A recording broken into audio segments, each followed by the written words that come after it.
Assalamualaikum warahmatullahi wabarakatuh. Apa kabar teman-teman para pejuang CPNS tahun 2024? Jumpa kembali dengan saya di channel Kang Safar.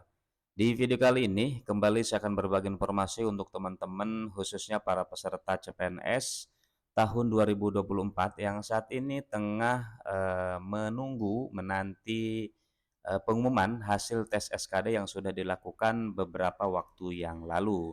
Beberapa tahapan tentu sudah teman-teman lalui, diantaranya tahapan seleksi administrasi sudah, kemudian SKD-nya juga sudah, tinggal menunggu hasilnya.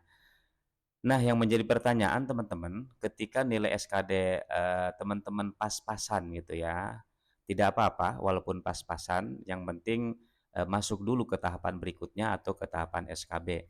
Nah, kemudian mungkin di antara teman-teman juga bertanya-tanya, apakah masih ada harapan atau tidak?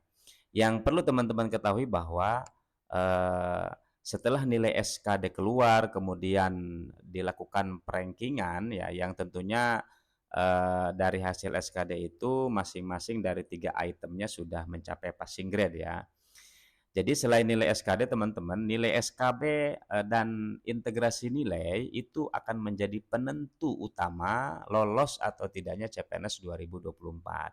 Begitu ya. Untuk informasi lebih lengkapnya terkait dengan nilai SKD yang pas-pasan, masih ada harapan atau tidak, mari kita sama-sama simak videonya sampai selesai. Bagi sebagian peserta tes CPNS 2024, hasil seleksi kompetensi dasar atau SKD mungkin belum sesuai harapan. Nilai SKD yang pas-pasan seringkali membuat para peserta merasa pesimis dan kehilangan semangat. Namun, ada kabar baik yang perlu diketahui oleh para peserta CPNS 2024. SKD atau seleksi kompetensi dasar bukanlah segalanya teman-teman ya. Masih ada seleksi berikutnya yaitu seleksi kompetensi bidang atau SKB yang bisa menjadi penentu utama kelulusan berkat integrasi nilai antara SKD dan SKB. Nah, barangkali ada pertanyaan, mengapa SKB menjadi sangat penting? SKB adalah tahapan lanjutan yang bertujuan untuk mengukur kompetensi teknis peserta sesuai dengan bidang pekerjaan yang dilamar. Berbeda dengan SKD yang menilai kompetensi secara umum, teman-teman ya. Nah, sementara untuk SKB ini lebih fokus pada kemampuan khusus yang akan langsung diterapkan di dunia kerja.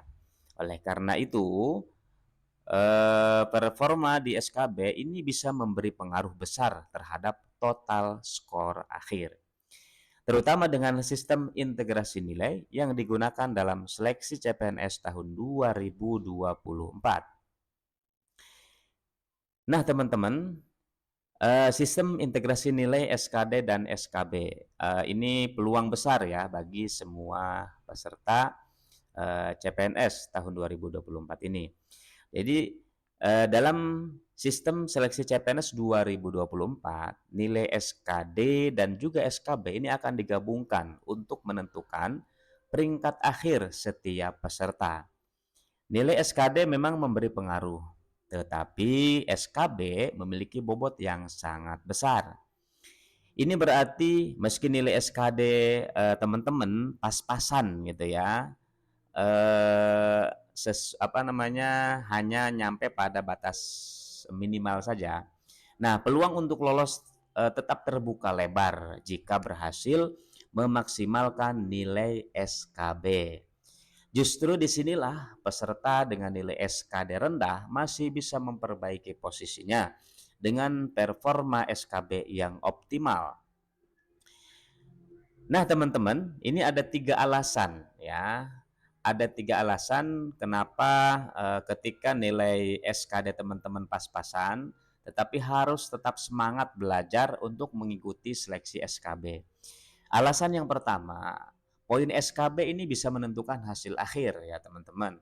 Dengan usaha maksimal di SKB, ini akan bisa meningkatkan total skor yang lebih baik tentunya. Sehingga posisi teman-teman ini tetap kompetitif dalam seleksi. Kemudian alasan yang keduanya, persiapan SKB ini membuat teman-teman lebih siap menjalankan tugas belajar SKB, bukan mohon maaf.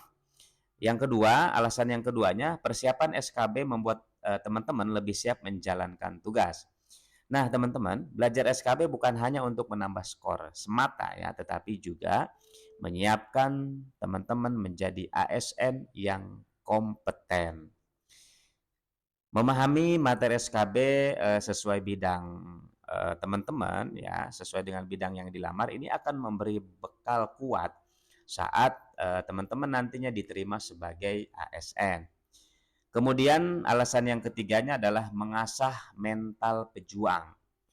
Nah, tantangan dalam belajar dan persiapan SKB ini akan membentuk mental yang kuat, teman-teman. Terus berjuang meski sulit adalah modal penting dalam menghadapi pekerjaan sebagai ASN nantinya. Nah, jangan menyerah teman-teman. Mulailah persiapan SKB dari sekarang. Bagi teman-teman yang merasa nilai SKD-nya belum memuaskan, jangan cepat menyerah. SKB adalah kesempatan emas untuk menunjukkan bahwa kompetensi teknis dan mengangkat total nilai teman-teman. Mulai belajar dengan strategi yang tepat, kuasai materi yang relevan dengan bidang teman-teman, dan berikan usaha yang terbaik dalam pelaksanaan SKB nanti. Ingat teman-teman, meski nilai SKD teman-teman pas-pasan, ya, peluang untuk lolos CPNS 2024 tetap besar jika teman-teman mampu memaksimalkan performa di tahapan seleksi SKB nanti. Baik teman-teman, barangkali itu informasi yang bisa di-share, yang bisa dibagi untuk teman-teman para pejuang CPNS tahun 2024. Mudah-mudahan khususnya yang nonton video ini, di pengumuman hasil seleksi SKD nanti, di sana ada teman-teman, ada nama teman-teman masuk dalam daftar nama-nama yang akan mengikuti tahapan seleksi berikutnya, yaitu tahapan SKB. Dan mudah-mudahan pada saat pelaksanaan tes seleksi SKB-nya diberikan kemudahan, kemudian mendapatkan hasil yang maksimal sesuai dengan apa yang diharapkan, sesuai dengan apa yang ditargetkan. Dan mudah-mudahan teman-teman bisa lulus CPNS tahun 2024 ini. Baik, mudah-mudahan bermanfaat teman-teman. Terima kasih. Assalamualaikum warahmatullahi wabarakatuh.